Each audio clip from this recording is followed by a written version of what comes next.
Bonjour à tous et bienvenue sur notre chaîne YouTube Accessoires Asus TV. Aujourd'hui on se retrouve donc pour le démontage du produit TUF de chez Asus, le produit TUF le 565DV. Donc on va procéder au démontage complet. Allez, c'est parti. Alors voilà, nous nous retrouvons donc pour le démontage du TUF 565DV. Donc comme sur toute machine, on va le démonter d'abord le bottom. Allez, on est parti. Donc je me répète pour toutes les vidéos, hein, on prendra toujours le même système d'outillage avec tous les petits embouts et bien sûr notre petit casier à vis pour organiser nos démontages. Allez, donc nous allons prendre comme d'habitude le petit tournevis avec donc pour ce modèle là des embouts cruciformes.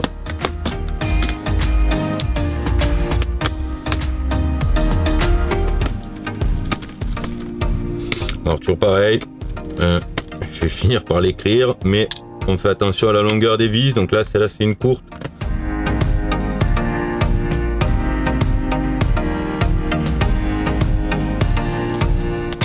Hop.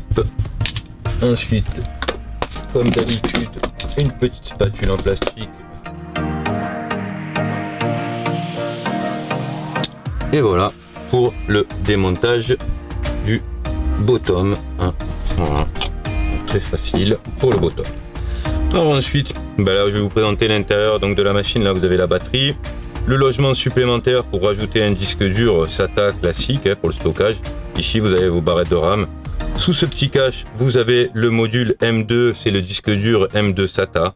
Ici vous avez le système de refroidissement de l'appareil. Ici vous avez le système de haut-parleur. Donc on va tout démonter et dessous vous avez la carte mère. Allez, on continue. Donc par logique, on va déjà démonter comme d'habitude en premier la batterie. Donc on regarde le système de clipsage sur ce modèle, a priori ce n'est juste qu'un fichier. Donc il n'y aura pas besoin de d'éclipser un ergot ou autre. Il y aura juste à tirer vers l'arrière. Voilà. Là déjà on est sûr que si je viens à toucher avec mon tournevis un composant, je n'aurai pas de court-circuit étant donné qu'il n'est plus alimenté. Je vais donc démonter la batterie. On va regarder, il y a une vis ici. On va regarder comment elle est maintenue. Donc je change de casier, je ne la mets pas dans le même endroit. Regardez comme il est maintenu. Donc là a priori il n'y avait que cette vis et là vous avez juste un petit... Alors, je vais vous montrer à la caméra. Vous avez juste une petite griffe, hein, donc c'est juste un clipsage. Puis vous essayez de le... Hop, voilà, vous le faites reculer pour le déclipser. Et là vous avez levé votre batterie. Donc en cas de changement, et comme ça fait quelques années que vous l'avez, ce sera peut-être un produit qu'il faudra remplacer. Alors on va démonter maintenant le second logement du chariot. Alors ce que je vais faire même pour me faciliter la tâche, je vais mettre juste la vis qui est seule de la batterie avec la batterie. Hein, j'ai pas besoin, j'en aurai pas plusieurs. Là on va garder donc pour le logement du disque dur. Donc là déjà il y a une vis. Et vous levez votre casier. Alors après, comme d'habitude, vous avez le système de nappe qui va vous connecter vos périphériques à la carte mère. Hein. Donc les nappes, toujours pareil, on relève le petit ergot. Hein, j'espère que vous l'avez vu. Vous faites reculer la nappe. Et pareil, donc là c'est la nappe du clavier. Celle-ci c'est la nappe du touchpad, dit la souris vulgairement de votre clavier. Donc sur la souris vous avez un sens, si vous venez à lever la nappe, vous avez un sens MB pour Motherboard et TP pour touchpad. Donc ça vous permettra d'avoir un petit repère. On va déclipser les barrettes de RAM qui sont des produits relativement sensibles au choc, à l'électricité statique. Donc on va écarter simplement les ergots pour qu'on puisse manipuler l'appareil sans abîmer les barrettes de RAM. Je lève une. Je lève la deuxième. Voilà. Alors pour le petit chose, vous avez une pile ici, c'est la pile de BIOS qui va vous permettre de garder la mémoire de tous vos paramétrages de votre carte mère, qui est donc horloge, système de démarrage, overclocking si vous overclockez, chose que je vous conseille pas forcément. Mais voilà, donc tout est retenu par cette pile là. Si vous la levez, votre appareil va vous demander l'heure à chaque fois que vous allez le redémarrer. Donc là maintenant, on va démonter le système de haut-parleur, donc les speakers. Donc sur ce modèle, a priori, ils sont montés juste sur des cylindres blocs caoutchouc pour les vibrations. Donc là, en principe, vous avez juste à les relever. Comme d'habitude, on va bien surveiller le passage de câble, voir où le système passe pour éviter de pincer quand on va remonter la machine et d'abîmer son système de haut-parleur. Donc voilà, on ne tire jamais, vous voyez, je fais juste slalomer, on va dire, entre les systèmes d'accroche. Et ici, ben pareil.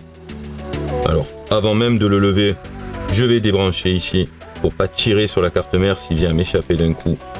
Débrancher simplement en tirant comme ceci la prise haut-parleur. Hein, donc, je regarde comment elle passe. Ok, super.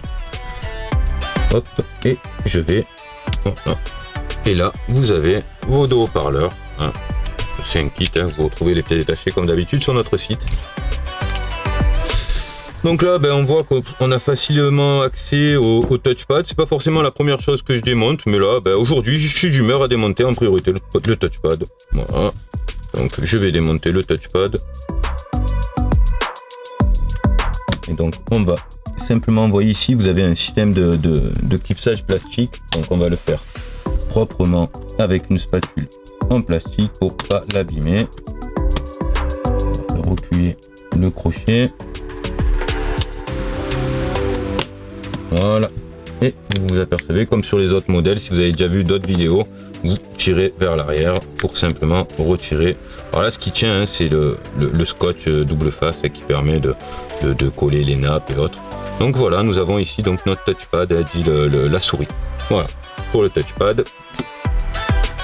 Alors on va continuer, on va démonter là le module SATA M2, hein, le disque dur. Alors là, pareil, il n'y a qu'une seule vis que je vais garder avec mon module M2 SATA. Pas besoin de le mettre dans un casier. Hop, ça me permettra d'éviter de chercher à qui appartient cette vis. Donc pareil, vous voyez, alors là vous avez juste un petit cache c'est pour l'isolation. C'est juste tout collé, donc vous tirez vers l'arrière et vous retirez votre module. Alors évitez de la lever si elle a été mise par le fabricant, c'est qu'à ce niveau là il doit y avoir de la chauffe, c'est ce qu'on appelle de la pâte thermique, mais là c'est de la version un peu dure, hein, donc ce ne sera pas comme on peut retrouver habituellement dans les cubes. Alors on va le lever histoire qu'on voie un peu tout. Ici, vous voyez, j'ai bien fait de le lever, vous n'aurez pas vu, sinon ici vous avez le module Wi-Fi, hein, qui est recouvert la partie ici pour justement le contact que je vous disais avec le module M2. Donc c'est juste un système de protection pour le contact. Par dessous vous avez les plots, hein, sur lesquels vous allez clipser pour brancher vos antennes. Donc on va faire pareil, on va garder bien précieusement ce petit bout de sparadrap noir, car celui-là il a vraiment de l'utilité. On va le garder pour le remettre lors du remontage. Là on a la carte Wi-Fi, c'est un peu le même concept que le module M2 SATA. Vous n'avez qu'un seul vis qu'on va garder avec aussi. Hein. Voilà.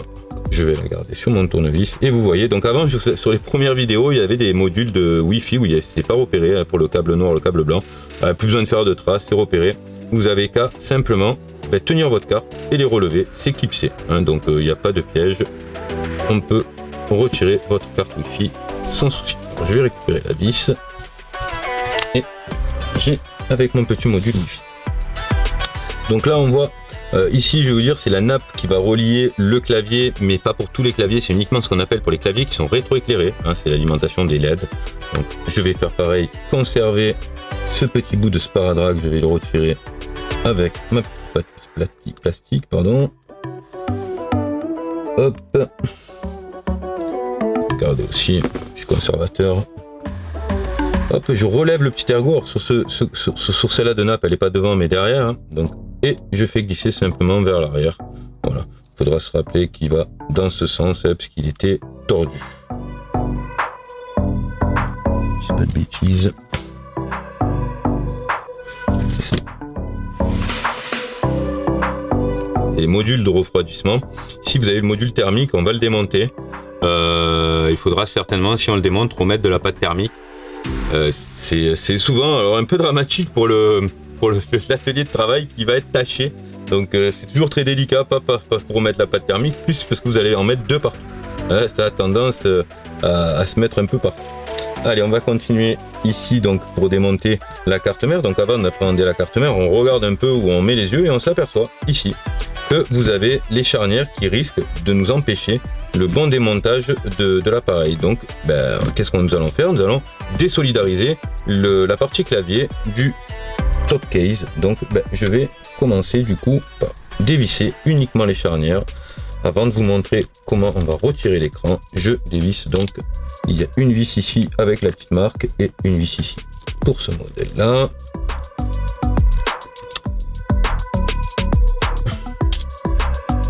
Une vis ici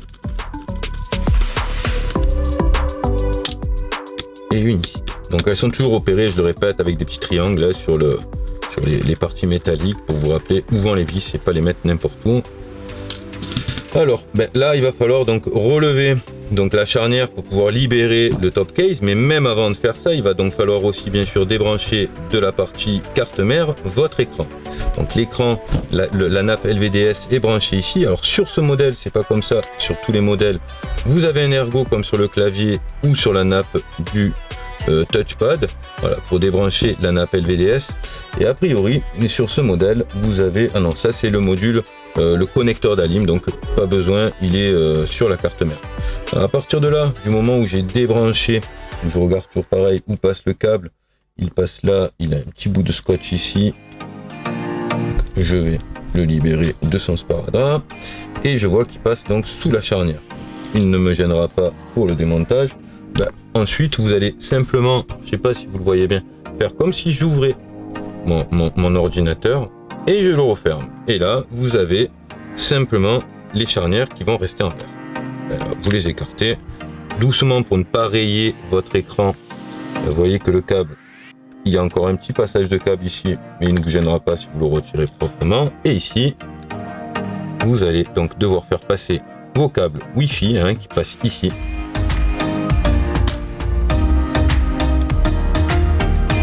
Sous le sparadrap et qui va en fait derrière votre écran pour faire l'antenne. Voilà. Et là vous pouvez retirer votre top case avec la partie carte mère, voilà, qu'on va garder. Et je vous montrerai dans la suite, bien sûr, dans la même vidéo, comment démonter l'écran. Partie très fragile, le bezel, vous allez voir, c'est pas mal. Alors on va continuer du coup pour le démontage donc de la carte mère. Ce que je vous disais tout à l'heure, c'est le connecteur d'Alim qui sur certains modèles va pouvoir se dessouder de la carte mère. Sur ce modèle-ci, il sera soudé parce que il sera pas soudé, il sera en câble, donc beaucoup plus facile à changer s'il vient à casser. Et vous n'avez qu'à logiquement le retirer. Voilà, il est simplement en fichier. Ici, vous avez donc sur ce modèle-là un connecteur câble.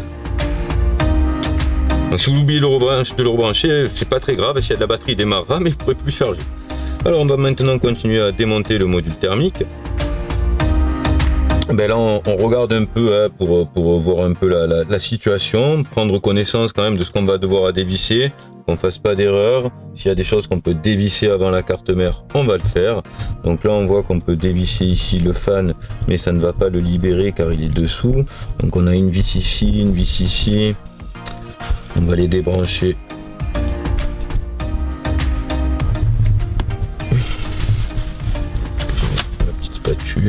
On va débrancher le système de refroidissement, les ventilateurs.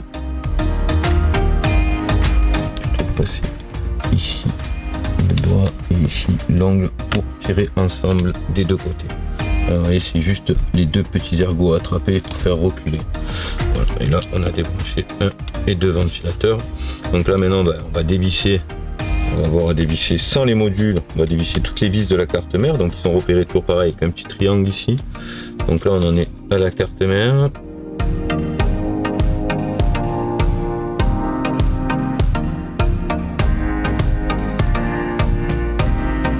Ok, donc pareil, je contrôle. Oh, ça a l'air de venir. Qu'est-ce que c'est qui serait attaché? Donc eh ben non, vous voyez. Oh, ok, ok. Ok, donc vous voyez même sur ce modèle là, je regarde qu'est-ce que c'est qui me retient, je m'aperçois qu'il y a une petite nappe ici, on ne voit pas, qui est connectée, on ne voit pas, il est connecté sous la carte mère. Regardez le piège, là, ça fait partie des choses pour lesquelles ne jamais forcer. Je sais pas comment je vais pouvoir vous le montrer sur la caméra. Si vous tirez comme un goré dessus, vous voyez, vous avez une nappe ici. C'est une nappe avec une petite carte IO qui est certainement un contrôleur. Alors, ça va être super folklorique je pense à la remettre. Mais vous voyez, si j'avais forcé, j'aurais arraché, j'aurais peut-être abîmé la nappe ici ou abîmé la nappe ici. Ça aurait été dommage puisque c'est pas au départ la réparation de l'appareil. Donc là, ce que je vais faire le côté le plus accessible. Vous avez vu, le ventilateur il est tombé tout seul, comme quoi il était bien dévissé. Je vais relever au niveau de la mousse de protection pour débrancher. Ouais, vous voyez, même elle était juste collée, elle en a la carte, mais au moins j'ai pas de retenue de mon clavier, de ma carte mère, pardon, de mon clavier sur mon clavier. Et vous voyez, vous avez même le deuxième module ventilateur qui était juste posé. Donc ici, vous avez les deux modules, la carte mère avec le module thermal ici complet en cuivre. Voilà, donc toujours pareil, c'est des pièces que vous retrouvez sur notre site. Vous voyez, c'est pas super compliqué, mais c'est assez complet comme appareil. Par contre, vous allez avoir des fois des vidéos où il y a une carte mère beaucoup plus petite. Voilà, donc on va démonter maintenant la partie thermal module. Ici, pour la partie clavier top case, sur ce modèle là, c'est une seule partie. Si demain vous devez changer votre clavier, il faudra changer toute la partie. Donc voilà pour le top case clavier. Donc avant d'attaquer le module thermique, on va quand même débrancher cette petite IO card ici. On va bien penser à la remettre. Vous voyez, c'est une carte contrôleur de LED, c'est celle qui va contrôler les lumières qui sont ici. Donc celle-ci, on va la faire. Et donc là, nous avons la carte mère avec le système de refroidissement. Là, c'est uniquement le système passif, parce que le système actif est déjà démonté. Donc, on va appréhender en essayant de ne pas en mettre partout, comme je vous disais précédemment.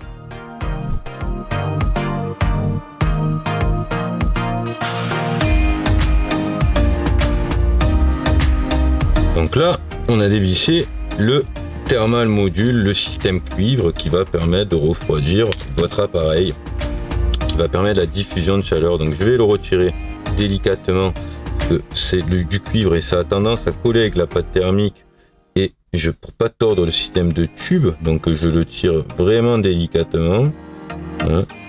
Voilà, et là on voit donc le système que je vous disais de pâte thermique. Donc celle-ci est relativement sèche, celle-ci a l'air correcte. Celle-ci je ne la changerai pas, c'est de la pâte thermique particulière. Celle-ci je vais la changer. Donc pour changer c'est facile, un petit peu d'alcool ménager, simplement de l'alcool de base, alcool 90, un petit peu de sopalin. Et c'est là que la partie délicate où vous risquez d'en mettre de partout.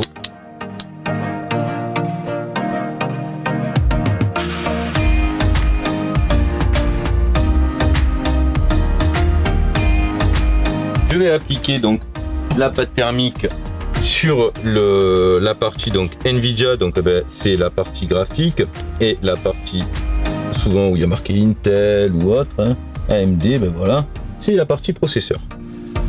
Donc je vais procéder comme ceci. Je vais uniquement mettre une noisette ici, mais alors vraiment très peu sur chaque coin, parce que celui-ci de corps de refroidissement est plus grand. Voilà. Donc là, quand je vais resserrer, la pâte thermique, qu'est-ce qui va se passer? Elle va s'étaler. Alors vous avez plusieurs écoles, comme je dis souvent, il y en a qui préfèrent étaler. Par habitude, ça fait une petite vingtaine d'années que j'ai l'habitude de procéder comme ça. Ça marche très bien. L'autre solution marche aussi, c'est juste que par habitude. Voilà. Ça vous évitera aussi d'en mettre de partout.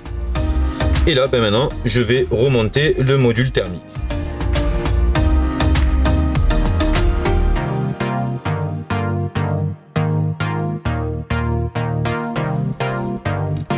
Et voilà pour le resserrage donc du module thermique, mais le côté passif. Le côté actif, c'est les ventilateurs et on ne les a pas remontés pour le moment.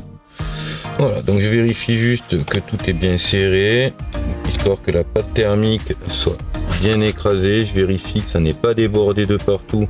A priori, c'est plutôt propre. Vous voyez, il n'y a que celle-ci, mais c'est la partie, on va dire, du chewing-gum, c'est comme du dentifrice, partie plus épaisse. Alors voilà, je vérifie uniquement voir si la pâte thermique n'a pas coulé. On voit que la partie bleue qui est plus épaisse, celle-ci, il ne faut pas trop s'en inquiéter, c'était celle qui était d'origine, donc pas de problème. Ça a l'air propre. Je vérifie uniquement que ça n'est pas débordé de partout sur les composants. C'est propre, c'est prêt à être remonté, donc nous continuons donc le remontage. Après avoir remonté le module thermique, je vais passer donc au démontage de la partie écran, qui est, on va dire, par rapport à ce qui s'est passé là sur le démontage précédent de la première partie, la plus délicate. Hein, c'est la partie qui va être le plus fragile. Vous risquez de casser votre dalle. Donc on va vraiment y aller avec délicatesse et amour. Hein. Donc on va faire sauter ici les petits caches. Faites attention, une fois ils sont violents, ils sautent d'un coup. Hein. Ces petites parties plastiques, c'est juste ce qu'on appelle des enjoliveurs hein, pour faire joli à la finition. C'est dommage de les abîmer. Après, vous pouvez les retrouver en pied détaché sur le site, mais tendance à être pliés quand on veut les sortir. Voilà, et là, on va passer donc sur une partie relativement délicate. Il va falloir déclipser. Donc ici, vous allez devoir déclipser la partie bezel de la partie cover avec votre écran au milieu, qui va être la partie la plus fragile. Donc, on va faire avec toujours les outils que je vous conseille, une petite spatule plastique. On va essayer de partir de l'angle. Vous voyez, toujours de l'angle, c'est souvent là où ça le force le plus. Et on va essayer de le laisser faire tout seul, sans avoir à tirer, sans avoir à forcer, pour éviter le plus possible de casser les systèmes de fixation. Alors après, le conseil que je vous donnerai, c'est uniquement de le tenir, hein, pour pas qu'il se reclipse. Ça a tendance à se reclipser très facilement, beaucoup plus facilement que pour le déclipser.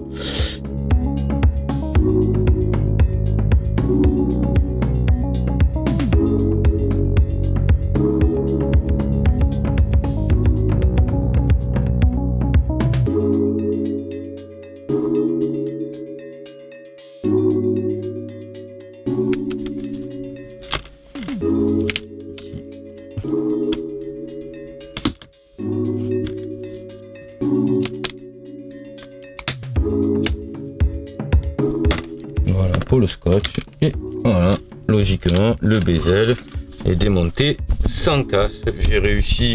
J'ai réussi comme ceci à garder un maximum de système de fixation. C'est ce qui va permettre le bon clipsage autour de votre écran. Et vous voyez ce que je vous disais, c'est cette partie là qui est collée ici, hein, donc qui m'a fait un petit peu galérer, on va dire, pour décoller, pour pas abîmer votre écran et pas abîmer le bezel non plus. C'est vraiment des réparations sur lesquelles il faut y aller tranquille, posé, sans s'énerver. Donc là nous avons la partie bezel, hein. Ça c'est une pièce qu'on peut changer aussi. Ensuite, le plus important, c'est la dalle d'écran, hein, ici. Donc souvent c'est quand un joueur, un PC gamer, est énervé, il a mis un petit taquet dans son ordinateur et il a cassé l'écran. Je vous donne cet exemple parce que c'est typiquement ce qui m'arrive à moi en termes de professionnel quand j'ai des réparations sur des écrans cassés. Donc vous avez 4 vis pour ce modèle, enfin, ouais, non un peu plus, pardon, vous voyez, 3 parce que ce modèle, la charnière, elle fait le contour de l'écran, hein. Donc on va démonter donc la partie charnière ici. Donc là, on a démonté charnière gauche et la charnière droite, hein. Là on a l'écran et on va voir cet écran comme il est posé. Donc du coup, à mon avis, c'est du coller. Ah, pareil, pour décoller votre écran, il va falloir vraiment y aller avec délicatesse parce que le scotch qu'ils ont mis derrière, mais je vous cache pas qu'il est de très bonne qualité, hein. Donc il faudra se rappeler comment était passé donc le câble LVDS, hein, qui passe derrière, qui va vous permettre de débrancher votre écran, qui peut s'abîmer lors de fréquentes ouvertures et fermetures.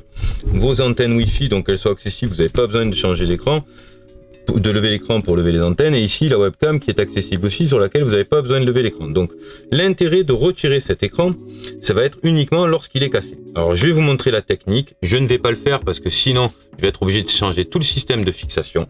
Je vais vous montrer simplement sur la vidéo ce qu'il va falloir faire. Donc en fait ici vous avez une languette, qui est la languette, je vais vous la montrer à la caméra, qui est la languette dans laquelle quand vous achetez la pièce détachée, vous avez cette bande de scotch double face, qui est la version du fabricant. Vous allez attraper cette languette et vous allez la tirer délicatement. Ce qui va se passer, c'est que quand vous allez la tirer, le système d'autocollant va se défaire et là vous allez pouvoir retirer votre écran. Vous avez la même chose de l'autre côté. Donc voilà, donc je vous répète, hein, vous avez qu'à tirer les languettes, donc une après l'autre, vous tirez, vous allez avoir un système autocollant qui va faire que le système collant va lâcher. Idem de l'autre côté, et vous n'avez plus qu'à relever ici votre écran et il faudra bien sûr, bon, vous voyez ici, c'est pas fixé, c'est uniquement du passage de câble, hein, donc il n'y a pas de piège. Et il faudra uniquement bien remettre votre câble et pas tirer pour pas arracher la connexion de votre écran. Donc maintenant, on va remonter la partie. Allez, sur ce modèle-là, vous avez une vidéo du GL503 pour pas le citer. Le système d'écran est vissé et là vous voyez pour un modèle quasiment identique, là l'écran est collé. Donc on s'aperçoit que même sur des produits, on peut penser que c'est les mêmes produits, on s'aperçoit que la technologie est différente. Hein. L'un comme l'autre sont très bien, ce sont des produits qui sont fiables, ça tient, hein. Mais c'est que pour le démontage de la vidéo, je n'avais pas prévu sur ce modèle qu'il y avait et je ne voudrais pas donc abîmer l'appareil ou laisser un écran qui bouge. Hein. Donc je vous répète, il suffit d'attraper, vous voyez, je sais pas sur quelle caméra vous voyez le mieux, mais ici vous avez deux petites languettes. Alors ça marche sur pas mal de téléphones aussi, hein, pour changer les batteries. Souvent maintenant elles sont collées avec ce système-là. Vous tirez la languette, vous avez deux bandes et vous les levez.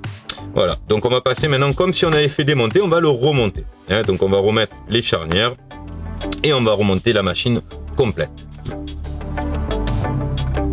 Voilà, merci beaucoup d'avoir suivi ce tuto, j'espère que ça a été utile. Je vous dis à très vite, n'oubliez pas de liker, partager nos vidéos. Allez, à très bientôt, à la semaine prochaine.